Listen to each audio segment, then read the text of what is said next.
Welcome to the First Unitarian Church of Worcester, Massachusetts. I'm Sarah Stewart. I'm the minister here. It is wonderful to have all of you with us this morning.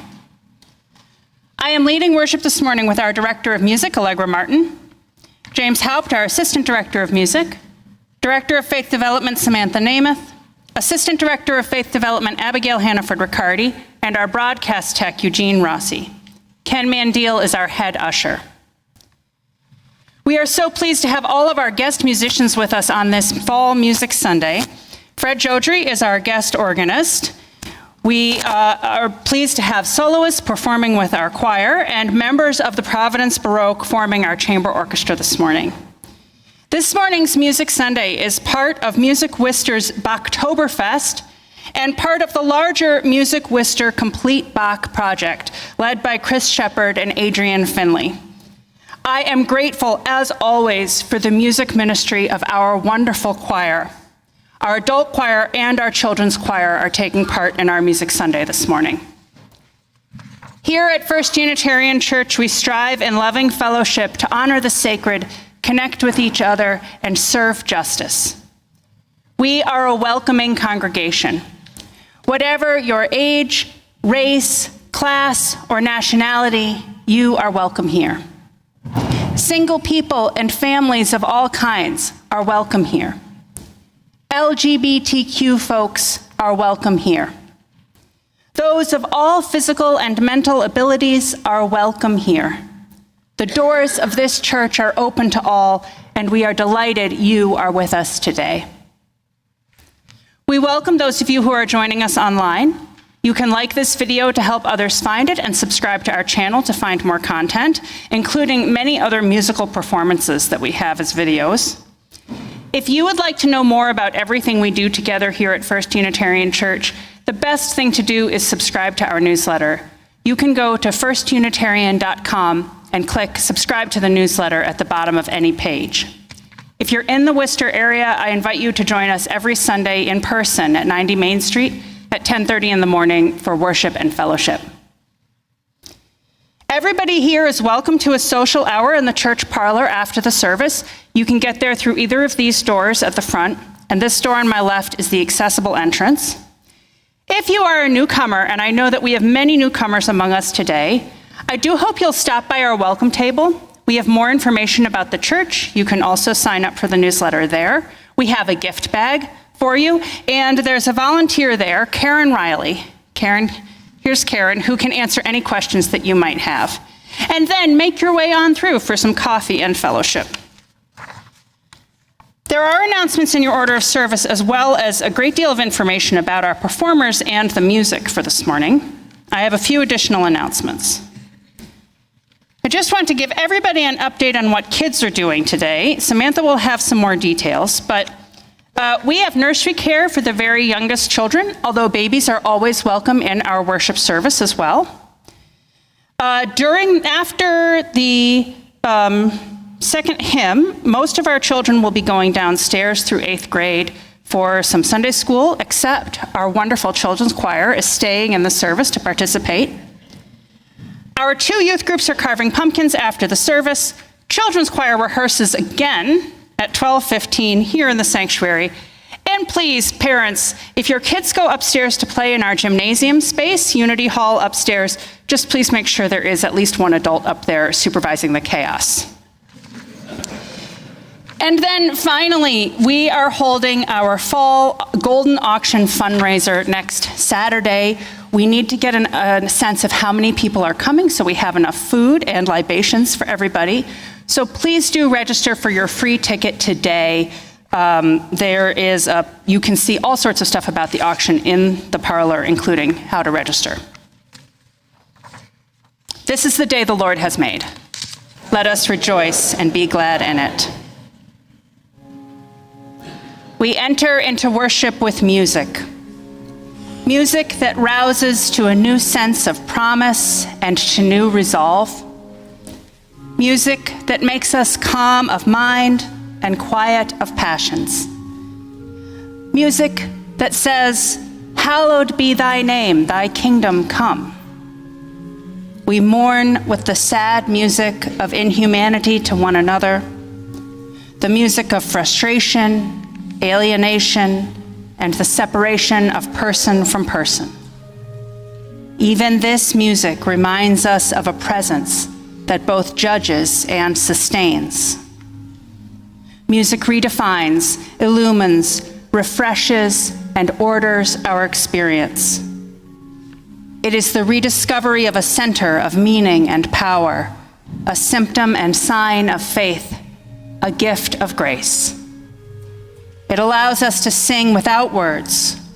Holy, holy, holy is the one who was and is to come. Amen.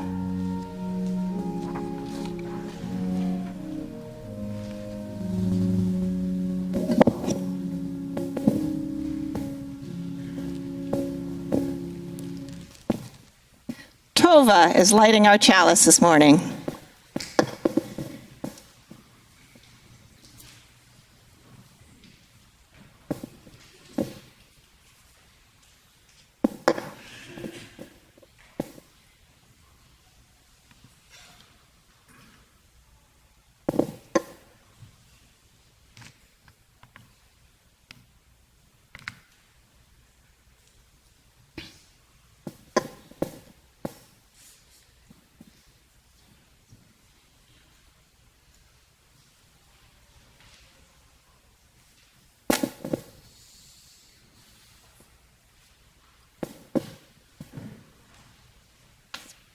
Spirit of love, We light this chalice. Please rise in body or spirit to renew the covenant of our church with the words in your order of service and appearing on your screen. In the love of truth and in the spirit of Jesus, we unite for the worship of God and the service of all.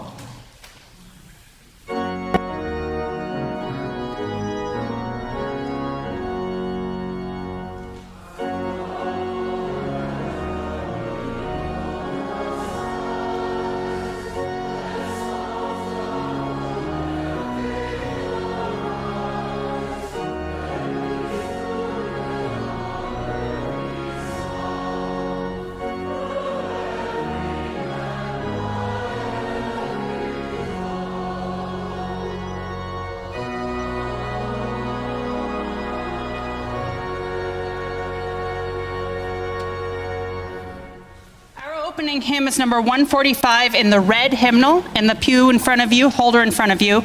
O morning star, how fair and bright.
morning.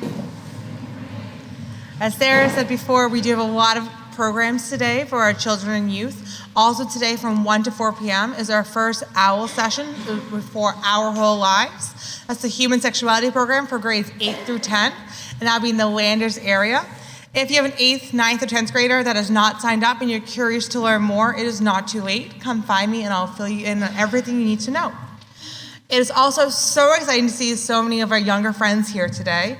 In our faith development classes, we do have an older kids class for 2nd through 8th graders, but Abby also leads our spirit play class for our nursery through 1st graders, which is today. It is a great opportunity to learn, to have community, and it's quite full of joy. Today's story is the Story of Bach, which Abby has written herself. In 1685, Johann Sebastian Bach was born in Germany into a musical dynasty that would span nearly 3.5 centuries. When Johann Sebastian was 10 years old, both his parents became ill and died.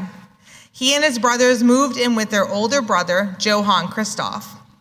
His brother had become the organist at St. Michael's Church in Ohrdruf when he was just 18 years old. Johann Christoph taught Johann Sebastian to play the organ. When Bach was around 18 years old, he was hired to be the organist at a church in Arnstadt. This organ had been played by members of Bach's family for nearly 100 years. Here, he had access to a brand new Wender organ and was paid twice the salary of his predecessor.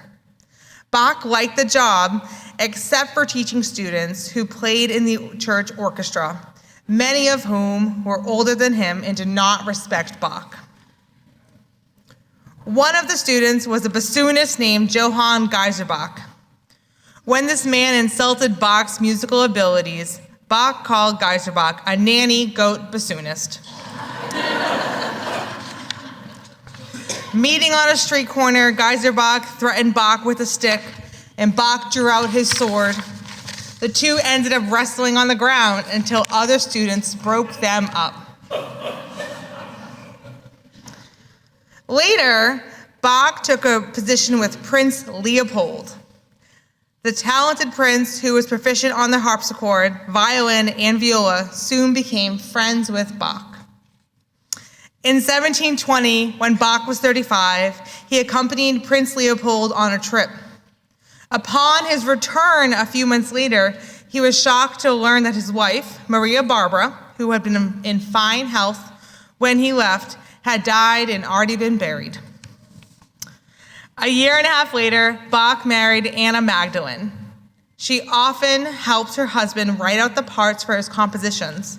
Anna Magdalene was a soprano opera singer, and when she married Johann Sebastian, she was a professional with the second highest salary of court musicians, only lower than that of her husband. She became stepmother to his children, and together they had many more. Bach had a total of 20 children. Although 10 of them did not live past the age of 5, of the survivors, 4 of them became famous composers. In 1723, Bach took the position of director of church music for the city of Leipzig, where he was musical director at the St. Thomas Church and was responsible for music at 3 other churches in the city. He remained there for the next 27 years. Bach died at the age of 65 in 1750. He had written over 1,000 pieces. However, after his death, his work was forgotten by most of the general population. Not so by musicians and composers who were greatly influenced by Bach. Today, his work is beloved by all of the world.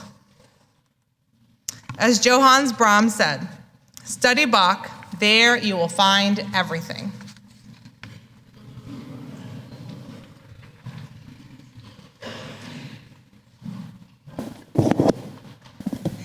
It's time to sing our second hymn, and I just want to say a word about it before we do.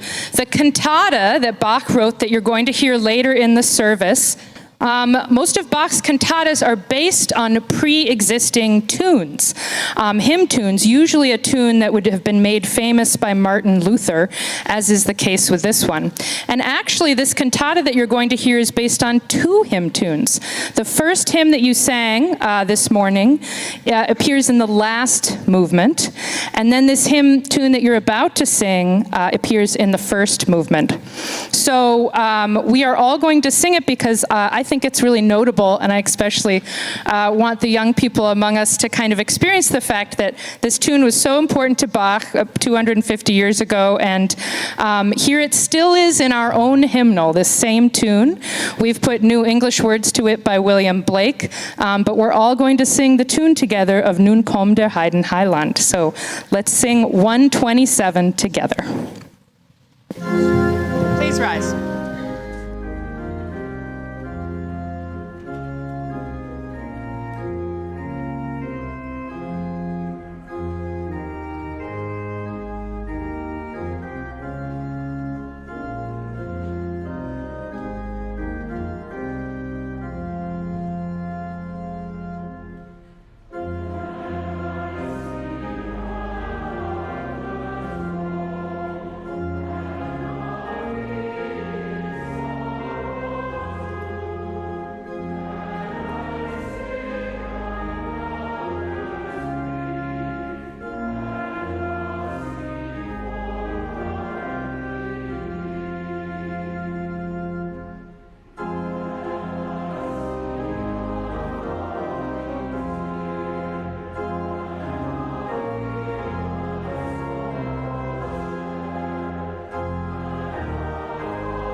Now is the time I would like to invite all my children, friends, youth, and volunteers down to the Landers area for our faith development classes. Thank you.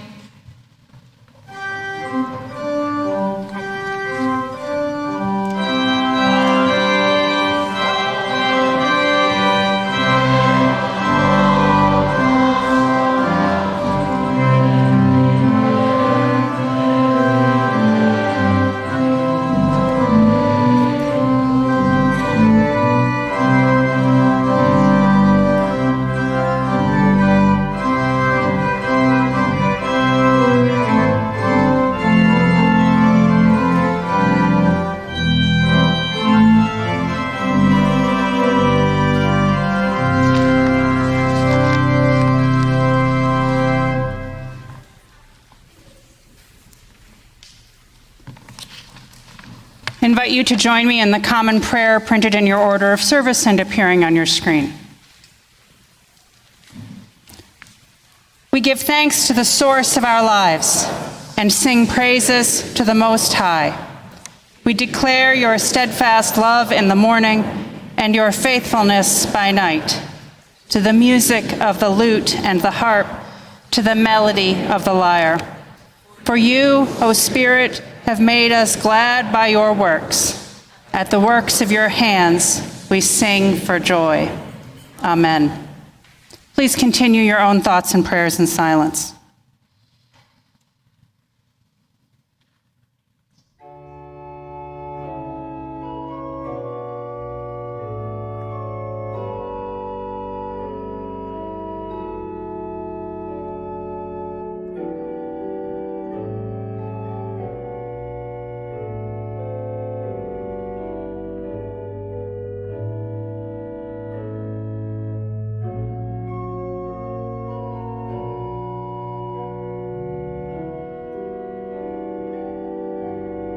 Of our church with one another. One among us asks for our prayers for Jesse. One among us lights a candle with compassion for the innocent victims of genocide in Gaza and hope for a ceasefire. Alana's mother lights a candle to wish her blessings in her new job. And Jeff lights a candle in hope that our belief in the inherent worth and dignity of every person will compel us to call for a ceasefire in the war in Gaza and Lebanon. We hold these prayers for one another and for our world in our hearts. We know there are those joys and sorrows which go unspoken among us, and so we reach out to one another in compassion as we say together the prayer of Jesus. Our Father, who art in heaven, hallowed be thy name. Thy kingdom come, thy will be done on earth as it is in heaven. Give us this day our daily bread, and forgive us our trespasses as we forgive those who trespass against us. Lead us not into temptation, but deliver us from evil. For thine is the kingdom and the power and the glory forever and ever. Amen. Our ministries at First Unitarian Church thrive because of your support. In the past few weeks, our members and friends volunteered for evening and overnight shifts at IHN, Worcester's family shelter. Our youngest children began exploring the sacred stories of world religions through spirit play. And our men's group and our women's group, which are open to all men and women in the church and are trans-inclusive, met for their monthly gatherings. The ushers will receive this morning's offering, or you may scan the QR code in the order of service. If you're online, a QR code will appear on your screen, or you can go to firstunitarian.com and click Give Online at the top of any page. Everything we do as a church is thanks to your support. I invite your generous contributions for the good work of First Unitarian Church.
In this life, we need one another. There is not one among us who can make it alone.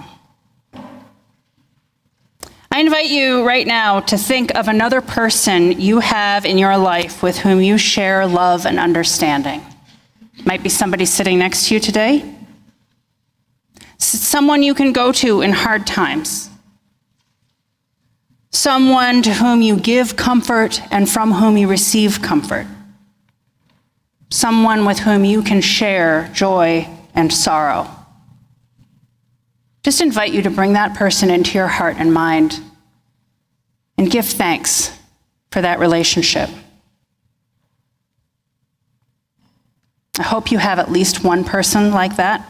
If you're lucky, you have more than one. We can think of that relationship as a kind of bubble, a bubble of solace and love. Like a packing bubble, it protects you from being bruised by the world. Like a soap bubble, it's beautiful. Like an ornamental bauble that you might hang on your Christmas tree, it stands the test of time. Now let's make that bubble a little bit bigger. I invite you now to remember a time that you were with a group of people and everything was working out. Ideas were flowing easily. You were working together smoothly. You felt synergy and possibility. This might have happened to you in your work life, maybe here at church, maybe a sports team or a group of friends. Just remember what being in that group felt like. That moment of synchronicity, of knowing what you were going to do next, of sharing leadership and followership in that group. The joy of being connected. In this slightly bigger bubble, these people might not be intimate friends, but they still form a community of understanding and purpose. They help us feel connected and aligned as individuals and part of a larger group. This language of bubbles comes from musician and author Amelia Nagoski, who is a friend and colleague of our own director of music, Allegra Martin. Amelia and her sister and co-author Emily define bubbles as protected and loving connections with one or more people.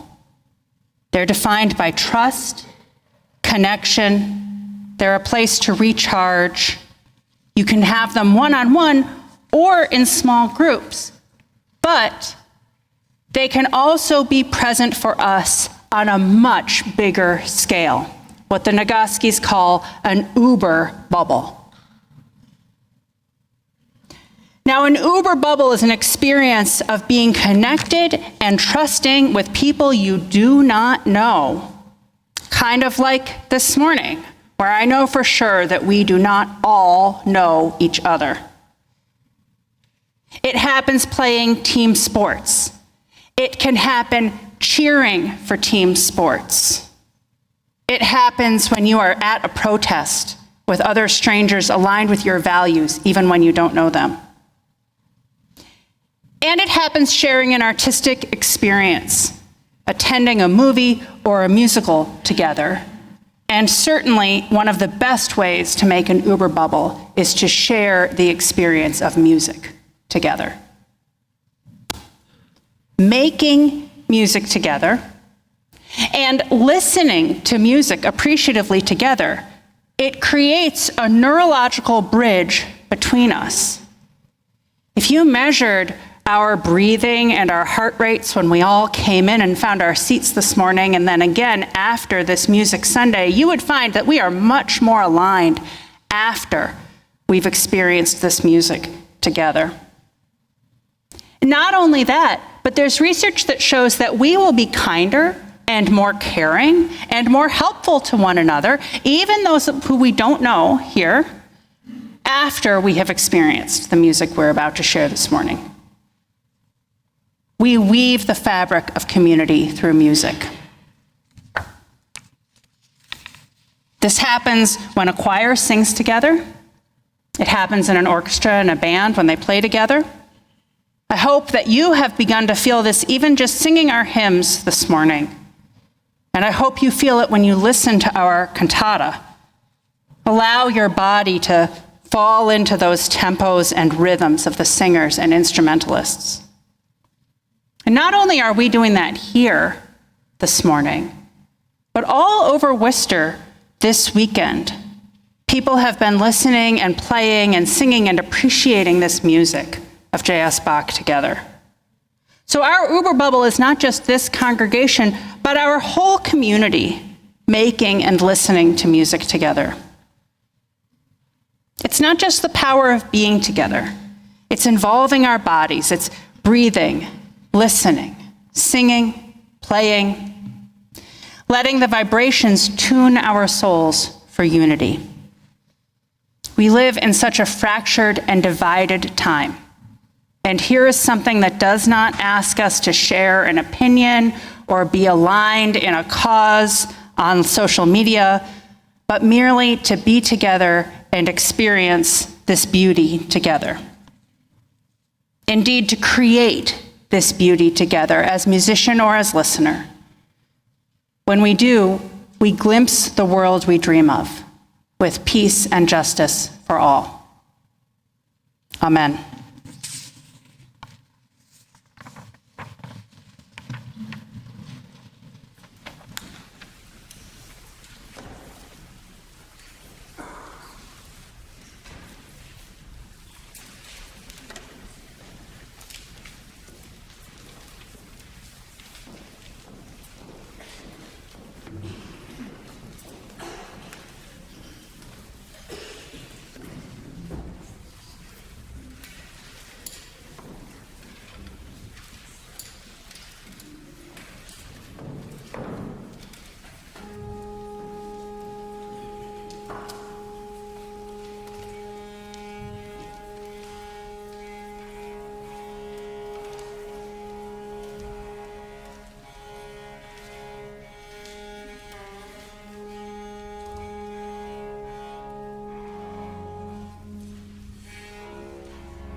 closing hymn is number 300 in your gray hymnals, With Heart and Mind. Please rise in body or spirit to sing.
Go forth into the world in peace.